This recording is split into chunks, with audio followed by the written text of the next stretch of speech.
Adviser committee के सदस्य हमेशा सभी को साथ देने वाले प्राध्यापक घनश्याम जी, प्रोफेसर भारद्वाज जी, केशव जी मिश्रा जो बहुत पहले से मेरे दोस्त थे, मालविका जी रंजन, बिंदा जी और उनके सभी सहकारियों का मैं दिल से प्रशंसा करता हूँ। महात्मा फुले जी पर बनारस हिंदू विश्वविद्यालय में उन्होंने ये जो सेमिनार आयोजित किया है, इसके लिए मैं खास करके उनकी प्रशंसा करता हूँ और आप उपस्थित सभी भाई बहनों का शुरू में ही आभार ज्ञापित कर लेता हूँ। फुले जी का कार्य एक व्याख्यान के मर्यादा में पूरा नहीं हो सकता और पूरा ज्ञात भी नहीं हो सकता। महात्मा फुले जी का जो काम है वो काम समझने से पहले उनका जो कालखंड है वो कालखंड समझ लेना चाहिए और महात्मा जी के कार्य की जो व्याप्ति है वो भी पहले समझ लेना चाहिए। महात्मा फुले जी का जन्म जो है अभी 198 साल पहले, तो यानी तो लगभग 200 साल पहले पूना में 11 अप्रैल 1827 को हुआ और 63 साल के आयु में उनका 28 नवंबर 1890, बोले तो लगभग 125 साल पहले उनका देहांत हो चुका है।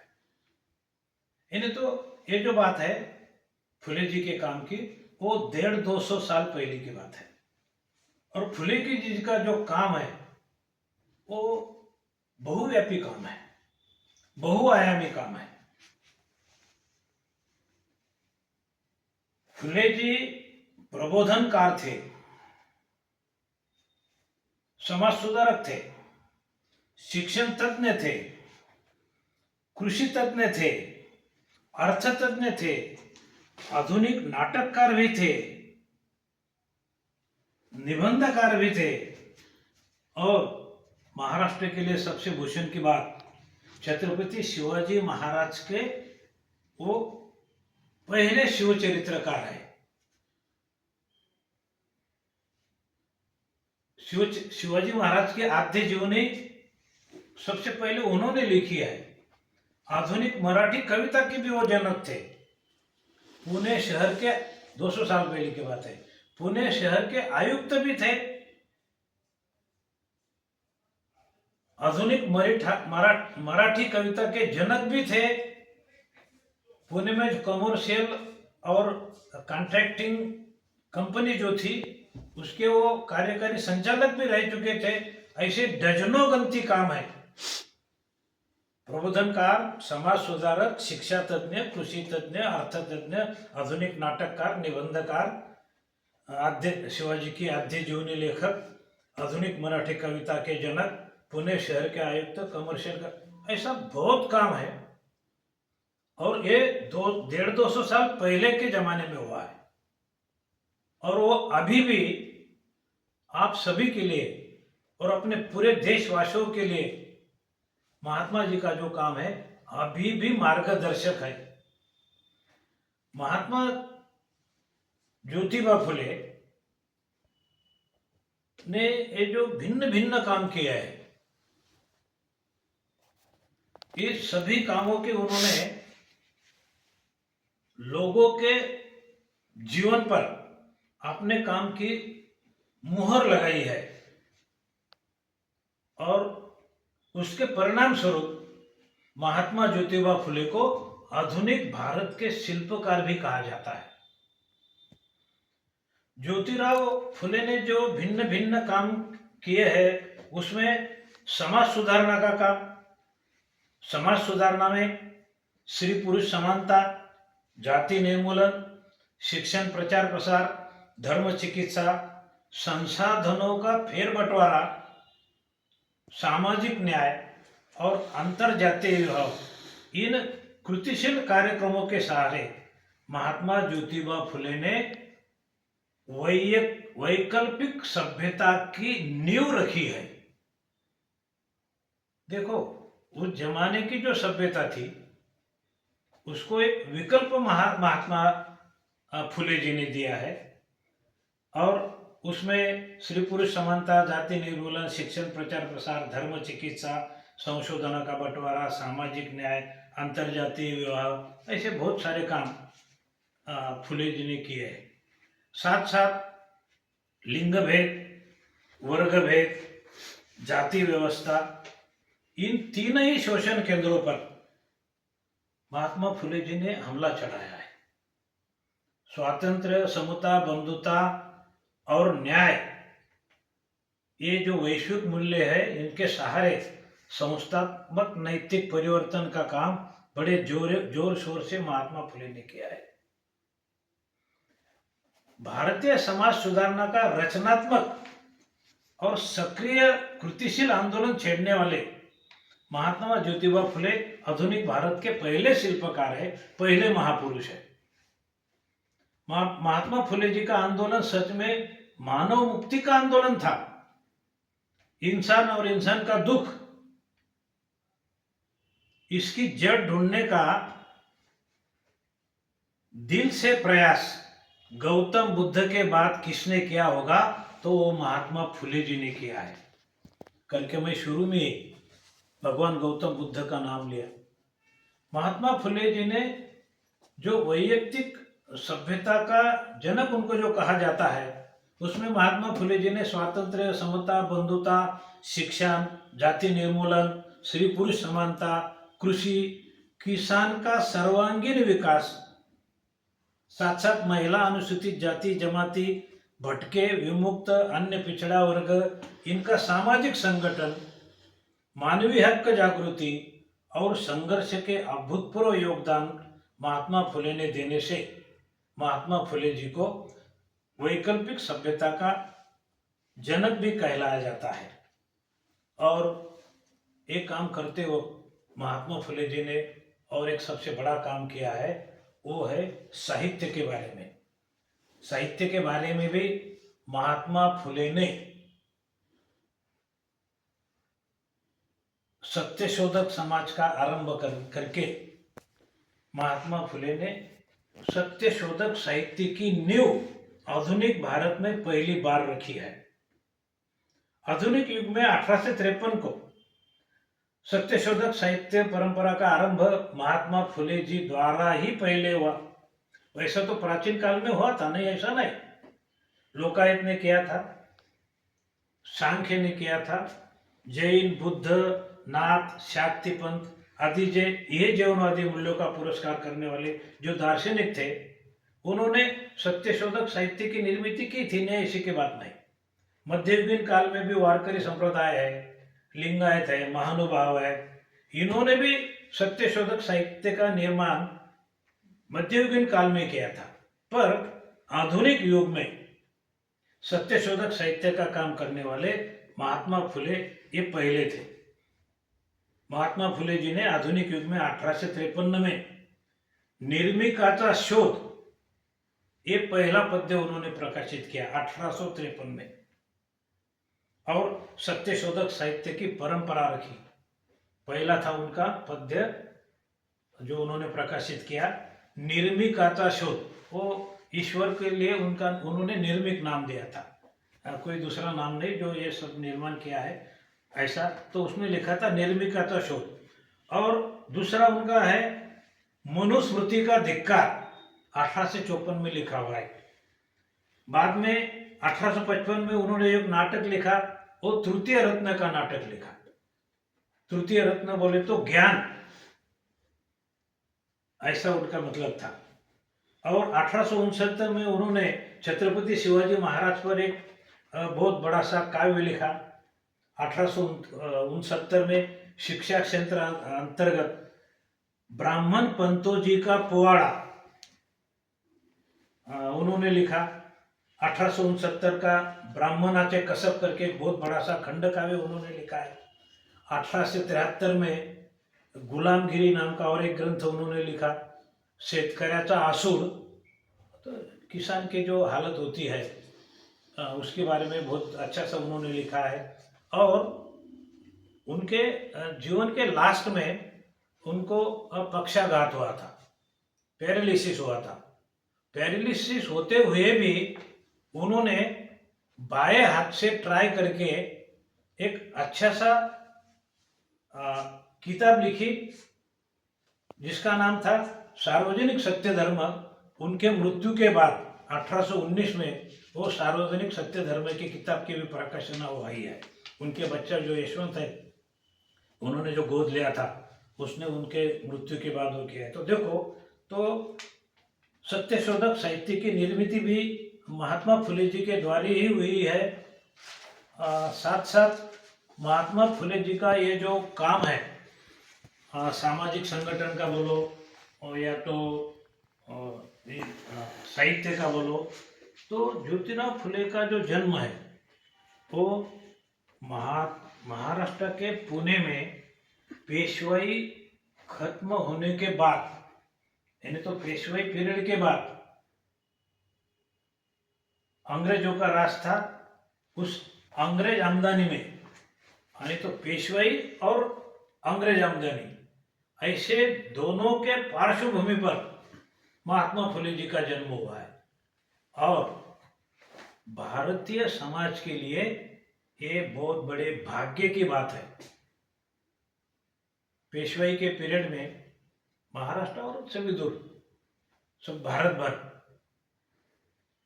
छुआछूत और जाति भेद और आज बहुत सारी बुरी बातें जो है वो टाइम में बिल्कुल हाई लेवल पर थी। और अंग्रेज का राज बोले तो अंग्रेज तो अपना शोषण करने के लिए आए थे। तो ऐसे पीरियड में जब पेशवाई में धर्म दंड के साथ साथ राजदंड का उपयोग करके बहुतांश जनता को शूद्र अति शूद्र ठहरा के गुलाम बनाया, बहुतांश जनता का शोषण किया जाता था, राजदंड और धर्म दंड के बल पर मुजोर उन्मत्त बने पुरोहित वर्ग के खिलाफ उठाव करने का साहस महात्मा ज्योतिबा फुले ने 200 साल पहले किया है। ब्राह्मणी व्यवस्था का जो शिकार हुए अतत देशीय बहुजन, उनका आक्रोश महात्मा फुले जी ने दुनिया के सामने पहले रखा, दुनिया के सामने बताया। शूद्र अति शूद्रों को ब्राह्मणों के जुल्मों से, अन्याय अत्याचारों से मुक्त करने के लिए एक तत्वज्ञान, सत्यशोधकीय तत्वज्ञान, सत्यशोधकी विचारधारा की नींव जनमत में महात्मा फुले जी ने पहली रखी है। महात्मा ज्योतिबा फुले सत्यशोधकी तत्वज्ञान के दलित पददलित महिला कृषक कामकरी लोगों के विमोचन के लिए उन्होंने सत्यशोधकीय तत्वज्ञान दुनिया के सामने रखा। ब्राह्मणों ने पेशवाई पीरियड के बाद में और अंग्रेजों के टाइम में ब्राह्मणों ने अतत देशियों के लिए अस्पृश्य करार दिया था। इतना ही नहीं, मनुस्मृति और यमस्मृति, परास्मर स्मृति, बृहद परास्मर स्मृति, कुर्म पुराण, इन्होंने तो कृषक समाज को भी शूद्र ठहराया था। और ये तो कुछ भी नहीं, वेद व्यास स्मृति ने तो बनिया और कायस्थ लोगों को भी शूद्र में सम्मिलित किया था। महात्मा फुले ने शूद्र वर्णों के मुक्ति के लिए सर्वंकष लड़ा देने की भूमिका स्वीकार की। ब्राह्मणी व्यवस्था को करारा विरोध महात्मा फुले जी ने किया।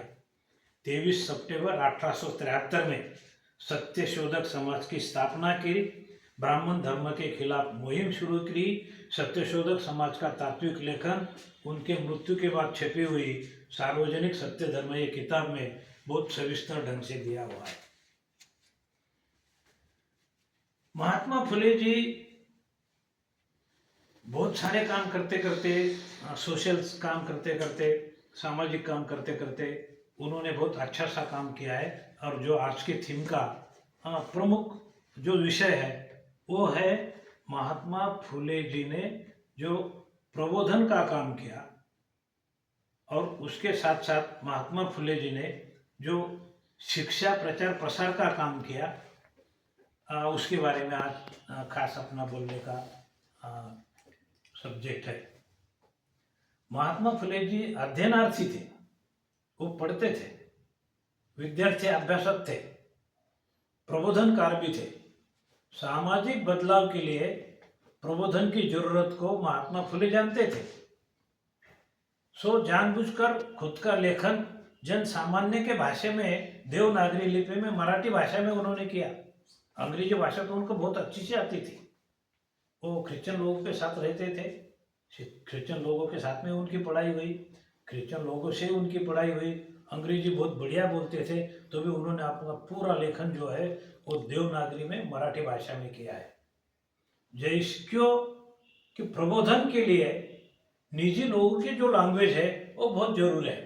जैसे भगवान बुद्ध ने जाना था, और भगवान बुद्ध ने अपना पूरा सारा लिखान, अपना पूरा बोली जो है, पूरी भाषा जो है पाली भाषा में भगवान बुद्ध ने सब किया है। साथ साथ वर्धमान महावीर ने भी अर्धमागधी में ही सभी काम किया है। वैसा ही फुले जी ने जन सामान्य की भाषा, मराठी भाषा का ही प्रयोग किया है। इसका मकसद समान था, एक था, जो बुद्ध का था, जो महावीर का, वही फुले जी का था, और वो था प्रबोधन।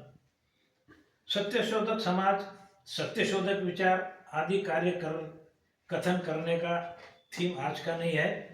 तो आज थोड़ा सा अपन इस संगोष्ठी का जो विषय है, वो संगोष्ठी के विषय की तरफ अपन थोड़ी बात करेंगे। महात्मा ज्योतिबा फुले ने शूद्र अति शूद्रों का जो शोषण करने वाले ब्राह्मण धर्मियों का विरोध किया। जरा थोड़ा गौर से सुनिए। महात्मा फुले जी ने शूद्र अति शूद्रों का शोषण करने वाले ब्राह्मणी धर्मियों का विरोध किया, ब्राह्मण व्यक्ति का नहीं। सत्यशोधक समाज का कार्य करते हुए कुछ ब्राह्मण लोग फुले जी के साथ में थे। फुले जी ने जो स्कूल खोले, उस स्कूल में कुछ ब्राह्मण लोगों ने आर्थिक मदद भी दी और व्यक्तिगत मदद भी दी। महिलाओं के लिए उन्होंने जो पहला स्कूल खोला, उसमें बहुत सारे ब्राह्मण विद्यार्थी भी थी। और साथ साथ उन्होंने 1863 में जो अनाथ आश्रम खोला था, ये बहुत बड़े मकसद के साथ खोला था उन्होंने। वो जमाने में विधवा लोगों की कंडीशन बहुत ही बदतर थी, जानवर से भी हालाकी की थी। तो ऐसे विधवाओं जो है, उनसे कुछ गलतियां हो जाती थी। हाँ, तो गलतियां के बाद में उनको एक तो खुद को मर मिटाने का ऐसा उन पर टाइम आता था। तो उन्होंने ये जो अनाथ आश्रम खोल के जो विधवाएं थी, तो वो जो विधवा प्रसूति के लिए वहाँ आती थी, तो उनको उनका प्रसूति करके, उनका डिलीवरी करके वो बच्चे को संभालने का काम महात्मा फुले जी ने किया, और वो अनाथ बालक आश्रम में किया। उसमें ज़्यादातर ब्राह्मण महिला ही आती थी, और उनको विमुक्ति का काम महात्मा फुले जी ने किया है। और उसमें से एक ब्राह्मण महिला जिसने एक बच्चे को जन्म दिया, उसको ही ब्राह्मण महिला के बच्चों को ही महात्मा फुले जी ने गोद लिया। उसका नाम यशवंत था। ये कहाँ जाते वाला जान दो, इस पर मैं ज़्यादा वक्त बर्बाद नहीं करना चाहता। ब्राह्मण व्यक्तियों के खिलाफ महात्मा जी नहीं थे, इस पर ज़्यादा वक्त बर्बाद करने से मैं एक उदाहरण आपके सामने रखता था। 1882 में लोकमान्य तिलक और आगरकर जी, इन पर ब्रिटिश सरकार ने राजद्रोह का मुकदमा भरकर जेल में रखा था। पुणे स्थित कोई भी ब्राह्मण तिलक के लिए जमानत देने के लिए आगे नहीं आया। महात्मा फुले जी ने तिलक जी को और आगरकर जी को जमानत देने की तजवीज की, और मुकदमा चलाने के लिए पैसा भी दिया। तो महात्मा फुले जी ब्राह्मणों के खिलाफ थे, ये बात गलत है। वो जो कुछ ब्राह्मणी व्यवस्था थी, उसमें जो गैर प्रकार होते थे, उनके खिलाफ थे। ब्राह्मण व्यक्ति के खिलाफ वो नहीं थे। और महात्मा फुले जी के ये जो मैंने आपको इतने काम बताए, तो उसमें महात्मा फुले जी का शिक्षा प्रचार प्रसार ये भी एक काम बहुत अच्छा है। महात्मा फुले जी शिक्षण तज्ञ थे, शिक्षण प्रचारक प्रसार तो थे, शिक्षण तज्ञ भी थे। देखो उन्होंने शिक्षा के अभाव में क्या होता है इतने प्रॉपर ढंग से कहा है कि इसके पहले शिक्षा का इतना अच्छा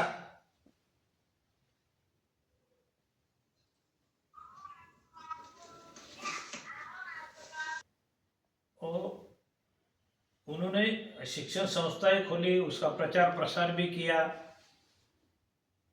और शिक्षा के बारे में इतने प्रॉपर लफ्ज में शिक्षा की व्याख्या उन्होंने की कि इसके पहले वही उतनी प्रॉपर व्याख्या किसी ने नहीं की थी। वो थोड़ा मराठी में है, मैं हिंदी में भी बताऊंगा। महात्मा जी ने बोला है, विद्ये बिना मति गेली, ज्ञान के बिना बुद्धि जो है, विद्ये बिना मति गेली, मति बिना नीति गेली। गेली तो इसका मतलब गई, चलेगी। नीति बिना गति गई, गति बोले तो प्रगति। गति बिना वित्त गेले, वित्त बोले तो आर्थिक जो गति बिना वित्त गेले, वित्त बिना शूद्र खचले, इनको है ना, तो उनके डाउन कंडीशन हुई। इतके अनर्थ एका अविद्येने केले, अज्ञान जो है, अशिक्षितता जो है, शिक्षा का अभाव जो है, तो शिक्षा का अभाव इतने प्रॉपर लफ्ज में, इतने प्रॉपर वर्ड में, इतने ठीक से ढंग से इसके पहले किसने भी नहीं कहे थे, वो महात्मा जी ने कहा था। विद्ये बिना मति गेली, मति बिना नीति गेली, नीति बिना गति गेली, गति बिना वित्त गेले, वित्त बिना शूद्र खचले, इतके अनर्थ एका अविद्येने केले। शिक्षा का अभाव, अशिक्षितता का दुष्परिणाम, अनपढ़ रहने का दुष्परिणाम, इतने परफेक्ट लफ्ज में लिखने वाले महात्मा फुले अपने देश के महान शिक्षण तज्ञ थे, अपने देश के महान शिक्षा तज्ञ थे। 1882 से लेकर इन्हें तो 143 साल है, तो 150 साल पहले 1882 में बोले तो 143 साल हो गए, तो थोड़ा सा 150 साल समझ लीजिए इसको। 150 साल पहले हंटर कमीशन के सामने प्राथमिक शिक्षा मुफ्त मिलनी चाहिए, प्राथमिक शिक्षा सार्वत्रिक होनी चाहिए, प्राथमिक शिक्षा कंपलसरी होनी चाहिए। इन्हें तो हंटर कमीशन के सामने 1882 में प्राथमिक शिक्षा मुफ्त, सार्वत्रिक और सख्ती की करने वाले महात्मा फुले जी एशिया खंड में पहले शिक्षा तज्ञ थे। इसके पहले प्राथमिक शिक्षण पर इसने ऐसी किसने मांग नहीं की थी। और अभी अभी 2010 में अपने देश में महात्मा फुले जी ने जो 125 साल पहले बात की थी, वो अभी अभी अपने देश में प्राथमिक शिक्षा जो है वो सार्वत्रिक, मुफ्त और सख्ती की हो गई है। महात्मा फुले जी ने शिक्षा प्रचार प्रसार के लिए नेटिव फीमेल स्कूल पुणे और साथ साथ the society for Mahar, Mahar means Dev, society for Mahar, Mang, Mang बोले तो मातंग, और अदर्स, सोसाइटी फॉर महार, मांग एंड अदर्स की शिक्षा संस्था स्थापन की। महात्मा फुले जी सिर्फ शिक्षक संस्था चालक नहीं थे, दृष्टि शिक्षा तज्ञ भी थे। अपने खुद के घर से शिक्षा का प्रचार प्रसार का प्रारंभ उन्होंने किया, खुद के घर पास से उन्होंने शिक्षा का प्रचार प्रसार का प्रारंभ किया। अशिक्षित पत्नी सावित्रीबाई को शिक्षित बनाकर भारत की पहली महिला ट्रेंड शिक्षिका बनाया। श्री मुक्ति की पहली नेता अपने मॉडर्न इंडिया में सावित्रीबाई फुले जो है तो महात्मा जी की वजह से उसको पहली ट्रेन शिक्षिका बनाई। आप सभी माता भगिनी जो मेरे सामने बैठी है वो आज जो सीखी है पढ़ी है, हाँ, बड़े बड़े से ओहदे पर बैठी है, वो सब जो है वो सावित्रीबाई का पुण्य का काम है। सावित्रीबाई का ही वो आशीर्वाद अपने लिए सबके लिए है। 1848 में पुणे में जो भिड़ेवाड़ा करके एक जगह है, वह भिड़ेवाड़ा में पहली कन्याओं के लिए स्कूल 1848 में महात्मा जी ने खोली है। वो इंडिया की पहली कन्याओं के लिए चलाई गई स्कूल है। 1848 से लेकर तो 1852 तक महात्मा गांधी ने 4 साल में पूना और पूना परिसर में लगभग 18 स्कूल खोले। वो अच्छे ढंग से चलाए भी। और महात्मा फुले जी ने शिक्षा को समाज परिवर्तन का साधन बनाया। लोगों को सिर्फ साक्षर नहीं किया, साक्षरता के साथ साथ एजुकेशन से समाज जागृति, पशुतुल्य जीवन बताने वाले सामान्य लोगों को इंसानियत में लाने के लिए एजुकेशन दिया। इस हेतु से महात्मा फुले जी ने खुद का सिलेबस भी बनाया। इंसानियत के लिए, मनुष्यत्व के लिए एजुकेशन, ऐसी मूलभूत सोच रखने वाले महात्मा फुले जी अपने देश के पहले शिक्षा तज्ञ थे। 1854 में खुद के घर से इंडिया में सबसे पहला प्रौढ़ साक्षरता वर्ग उन्होंने खोला। देखो 1855 में प्रौढ़ साक्षरता वर्ग खुद के घर में, खुद के पैसों से, खुद की मेहनत से। और फुले जी ने शिक्षण का प्रचार प्रसार किया। पहले आज के ज़माने जैसी पहले में कोई स्कूल को ग्रांट नहीं मिलती थी, सरकारी मदद नहीं मिलती थी। महात्मा फुले जी ने खुद के पैसों से ये सब शिक्षण संस्थाएं चलाई। खुद के तेल से उन्होंने ये दिया जलाया है। तो ये महात्मा फुले जी के शिक्षण प्रचार प्रसार का जो काम है, तो वो जमाने में जो शिक्षण विभाग में अंग्रेज अधिकारी जो काम करते थे, वो उन्होंने भी फुले जी की बहुत प्रशंसा की है, बहुत प्रोत्साहन फुले जी को दिया है। और कुछ अंग्रेज अधिकारी लोगों ने तो फुले को शिक्षण प्रचार प्रसार के लिए आर्थिक मदद भी की, सराहना भी की। अंग्रेज मिशनरियों के साथ साथ उसी टाइम का जो पेपर है द पूना एडवर्टाइजर और डेक्कन वीकली, इस वृत्तपत्र ने महात्मा फुले जी का शिक्षा और सामाजिक काम देखकर ऐसा कहा है, भारतीय संस्कृतीच्या इतिहासातील नव्या युगाचा प्रारंभ अपने भारत में जो संस्कृति को क्या बोलते,